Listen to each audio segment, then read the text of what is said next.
Greetings to you, my dear friend. I sincerely hope that all is well with you and with your family, particularly your children. The fourth commandment calls upon us to work 6 days and rest one.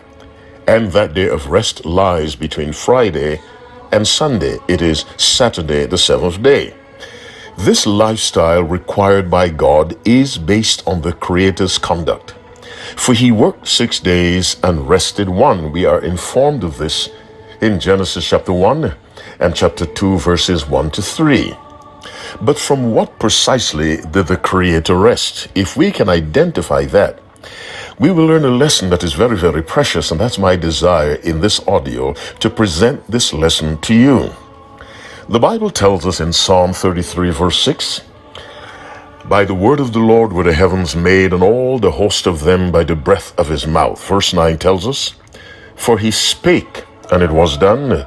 He commanded, and it stood fast." So we are informed that God created by the word. In Hebrews 11, verse 3, the Bible tells us, "Through faith we understand that the worlds were framed by the word of God." In 2 Peter chapter 3, verse 5, we're told, "For this they willingly are ignorant of, that by the word of God the heavens were of old, and the earth standing out of the water and in the water."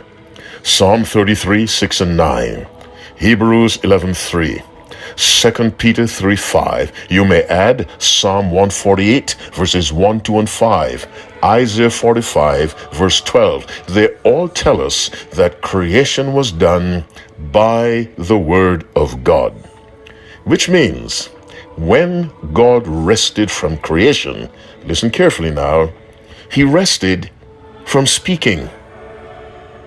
Because creation was done by the word. When God rested from creation, he rested from speaking. When Christ healed the woman with the issue of blood in Mark chapter 5, she touched his garment, and Jesus said in verse 30, I believe it is, of Mark 5, "Virtue is gone out of me."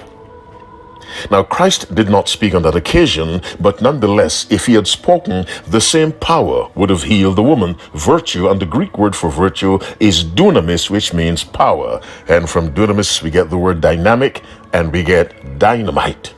When God speaks his word, that word contains dynamite, and virtue goes out of God. Of course, God's virtue is self-replenishing, but it leaves him nonetheless.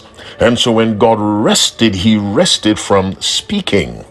How can we apply that practically? My listening friend, please understand my motive as I speak these words. Sometimes we need to rest from speaking. Sometimes we talk too much, and that excessive talking can lead to problems in the family, in the schoolroom, on the church board, in the business meeting. Sometimes we talk too much. The Bible tells us in James chapter 1, verse 19, "Wherefore, my beloved brother or beloved brethren, let every man be swift to hear, slow to speak, and slow to wrath." We must be quick in listening and cautious in speaking. It is not by accident that God gave us 2 ears and 1 mouth. Surely the lesson for us is listen more than you speak. And so our Creator rested from speaking, because it was by speaking that he created the heavens and the earth. And he calls upon us to rest. But my lesson for you today, my recommendation, if I may say that to you, is simply this. Monitor how much you talk. You may find it necessary to speak less and listen more. You may find that this will minimize problems, difficulties, and hazards in your life. Let us listen more and talk less.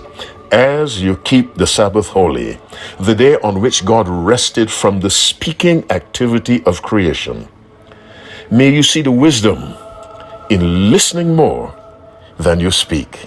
Happy Sabbath, and God bless you.